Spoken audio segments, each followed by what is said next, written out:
Good morning to all of you. आज के इस लेक्चर में हम लोग पढ़ने जा रहे हैं सद प्राणहर मर्म।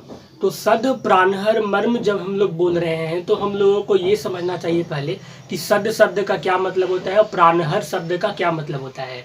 इनको वैसा मर्म जिस जगह पर आघात लगने की वजह से हमारे शरीर का वो मर्म स्थान जिस जगह पर आघात लगने की वजह से बहुत ही जल्दी और बहुत ही क्षणिक तौर पर हम मृत्यु हो जाती है, तो उस मर्म के स्थान को हम लोग सद प्राणहर मर्म बोलते हैं।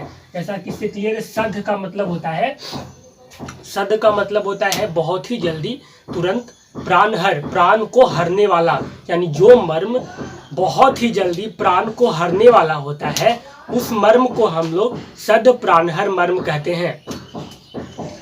तो उसके बाद हम लोग जानते हैं कि सद प्राणहर मर्म कितने प्रकार के होते हैं। हमारे टोटल सद प्राणहर मर्म की संख्या के बारे में ये बतलाया गया है कि सद प्राणहर मर्म टोटल 19 प्रकार के होते हैं हमारे बॉडी में। तो कौन कौन से हैं? तो वो है सिंगाटका, अधिपति, शंख, मातृका, गुद, हृदय, बस्ती, नाभि।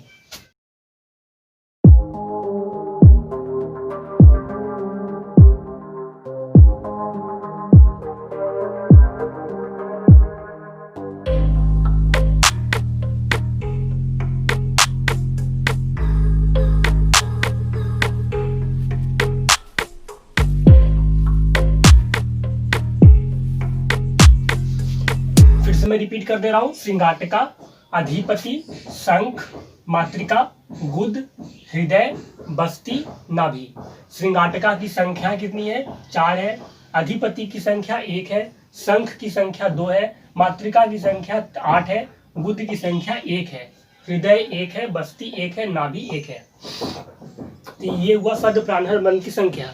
इसे याद करने का तरीका है, अगर याद करने का एक तरीका, इसको आप कहानी बना करके याद कर सकते हो। याद वैसे अगर नहीं होता है तो फिर इसे आप स्टोरी बना करके याद कर सकते हो। लाइक है ना। अधिपति का मतलब क्या होता है? राजा से सिमिलर है, एक राजा जैसा लगता है ना वर्ड, ये राजा की तरह लगता है। अधिपति की माता, अधिपति मातृक, अधिपति की माता श्रृंगार कर शंख बजाती है। ये हो गया, ये याद हो गया। अधिपति की माता श्रृंगार कर शंख बजाती है। इसको याद करने का तरीका ये हो गया।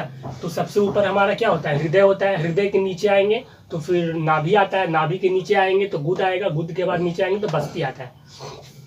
ये याद करने का तरीका हो गया। अब हम लोग आते हैं कि सद प्राणहर मर्म का घातक काल क्या है। यानी कि सद प्राणहर मर्म पर आघात लगने की वजह से उसकी मृत्यु की पूरी काल क्या है, कब तक, कितनों दिनों के बाद जो है वो किसी भी व्यक्ति की मृत्यु हो सकती है। तो इसके बारे में ये कहा गया है कि सद प्राणहर मर्म का घातक काल 7 दिन है। यानी कि 7 दिनों के भीतर सद प्राणहर मर्म पर आघात लगने की वजह से मृत्यु हो सकती है। सद प्राणहर मर्म स्वभाव से आग्नेय होता है। जैसा कि हम सभी जानते हैं कि जो भी आग्नेय स्वभाव के होते हैं, आग्नेय शब्द से मतलब है हमारा अग्नि। सद प्राणहर मर्म अग्नि स्वभाव का होता है। तो जब आग्नेय जब हम लोग बोलते हैं तो आग्नेय जो होता है वो जीवन और मृत्यु को प्रकट करता है। कहने का मतलब ये हुआ कि अग्नि जो है हमारे शरीर में जीवन और मृत्यु को प्रकट करने वाला होता है। कैसे? अग्नि जो हम किसी भी प्रकार का, मान लीजिए खाना खाते हैं, वो आहार लेते हैं, और वो आहार अगर हमारे शरीर में अग्नि की कमी रहेगी तो वो आहार का पाचन नहीं हो पाएगा। बिना अग्नि के आहार का पाचन नहीं हो पाएगा। तो उत्तरोत्तर धातुओं का निर्माण होना बंद हो जाएगा। उत्तरोत्तर धातुओं का निर्माण होना अगर बंद हो गया तो फिर हम ज़्यादा दिन तक जीवित नहीं रह सकते हैं। धातुओं की कमी की वजह से हम ज़्यादा दिनों तक जीवित नहीं रह सकते। इसीलिए कहा गया है कि ये जो है वो आग्नेय स्वभाव का होता है। यानी कि सद प्राणहर मर्म पर आघात लगने की वजह से अग्नि की रुक्षता होती है, अग्नि की कमी होती है। और जब अग्नि की कमी होती है तो ये जीवन को हरने वाला हो जाता है। यानी कि वो जीवन को हर सकता है ना। तो अब हम लोग आते हैं सद प्राण हरत्व के बारे में। अब बात ये रही कि सद प्राणहर मर्म तो 19 है, तो क्या सभी के सभी जगहों पे आघात लगने की वजह से तुरंत मृत्यु हो सकती है? तो नहीं, तो उसमें भी कुछ पॉइंट्स हैं, कुछ ऐसे अंग हैं जो सद प्राणहरत्व हैं, यानी कि मृत्यु तुरंत हो जाती है, उस जगह पे आघात लगने की वजह से मृत्यु बहुत ही जल्दी और क्षणिक रूप में हो जाती है। तो सद प्राणहरत्व कौन कौन से हैं? सद मतलब तुरंत, और प्राणहरत्व यानी कि प्राण को हर लेने वाला, तुरंत हर लेने वाला कौन कौन सा है? हृदय, मस्तिष्क और बस्ती।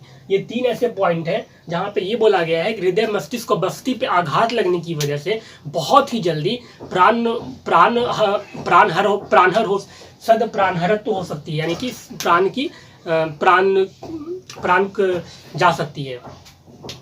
तो ऐसा मॉडर्न में भी ये कहा गया है tripod of our life is heart, lungs and brain. इसे ट्राइपोड ऑफ आवर लाइफ कहा गया है मॉडर्न में भी। तो सद प्राणहरत्व ये हो गया। तो सद प्राणहरत्व में मृत्यु की कारण क्या होते हैं? अगर सद प्राणहरत्व जैसे हृदय हो गया, मस्तिष्क हो गया, बस्ती हो गया, है ना, तो फिर क्यों, मतलब कि ऐसा क्यों होता है कि इस जगह पे आघात लगने की वजह से तुरंत जो मृत्यु हो जाती है? तो पहला रीजन ये हो सकता है कि अगर कोई मान लीजिए हार्ट का पेशेंट है, हृदय की विकृति है, उस पर किसी व्यक्ति को हृदय की पहले से कोई विकृति है और हृदय पर आघात लग गई है, तो उसकी मृत्यु हो सकती है। ये कारण ये है कि मृत्यु होने का, कि अगर कोई हृदय का पेशेंट है, हार्ट पेशेंट है, और अगर उसकी मृत्यु उसके हृदय पर आघात हुआ है, यानी कि चोट लगा है, तो उसे हम बोल सकते हैं कि हृदय की विकृति की वजह से वो मर गया, है ना। फिर उसके बाद होता है मानसिक स्थिति। मानसिक स्थिति कहने से हमारा मतलब ये हुआ कि कोई व्यक्ति बहुत ही ज़्यादा शोक में है, दुख में है, चिंता में है, तो उस दौरान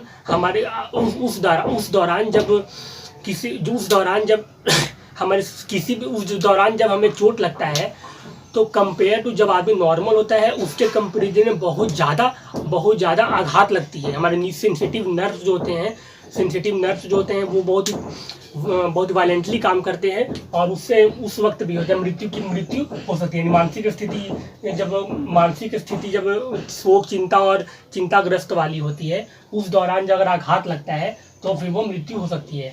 वो तीसरा पॉइंट हुआ आमाशय की पूर्णता, यानी कि जब हमारे शरीर में खाना जब हम लोग खाते हैं, पूरा पेट आमाशय पूरा भरा हुआ होता है। आमाशय कहने से मतलब है स्टोमक। आमाशय अगर पूरी तरह से भरा हुआ रहता है और उस दौरान अगर आमाशय में चोट लगता है या आमाशय में आघात होती है, तो उसका असर सीधा हार्ट पे पड़ता है। आमाशय की पूर्णता की वजह से जब आमाशय पूरी तरह से भरा हुआ रहता है, तो उसकी पूर्णता की वजह से उसका इम्पैक्ट जो है वो हार्ट पे पड़ता है। हार्ट पे वो प्रेशर बनाता है। आमाशय जब पूरी तरह से भरा हुआ रहता है तो हार्ट पे प्रेशर बनाता है, जिसकी वजह से आमाशय के आसपास के रीजन में हल्का सा आघात लगने की वजह से भी हमारा हृदय जो है वो काम करना बंद कर देता है और इससे हमारी मृत्यु हो जाती है। अब हुआ कुछ काल पश्चात, अगर मान लिया जाए सद प्राणहर मर्म की मृत्यु का काल जो है वो 7 दिन है। अगर तुरंत किसी व्यक्ति की मृत्यु नहीं होती है तो कुछ काल बाद, यानी कि 4 दिन बाद या 5 दिन बाद अगर किसी की मृत्यु होती है, तो उसके कौन कौन से रीजन हो सकते हैं? उसके रीजन है मूर्छा। पहला रीजन है मूर्छा में क्या होता है? मूर्छा के दौरान जो होता है हमारे मस्तिष्क है, हमारा जो माइंड है, वहाँ जो होता है वो रक्त की कमी हो जाती है। इसमें पेशेंट्स में क्या क्या लक्षण दिखेंगे? वो मूर्छा हो जाएगा, बेहोश हो जाएगा। बेहोश क्यों होगा? क्योंकि हमारे मस्तिष्क में रक्त की कमी होने की वजह से वो बेहोश हो जाता है। या फिर संन्यास का मतलब क्या हुआ कि जब हमारे मस्तिष्क में के भीतर या फिर मस्तिष्क के भीतर या फिर उसके बाहर रक्त का स्राव होना शुरू हो जाता है, तो फिर मृत्यु के कारण बनता है। धीरे धीरे मृत्यु के कारण बनते हैं स्तब्धता से हमारा मतलब है कि पेशेंट जो है वो कोमा में चला जाता है। Thank you. अगले लेक्चर में हम लोग पढ़ेंगे कालांतर प्राणहर मर्म।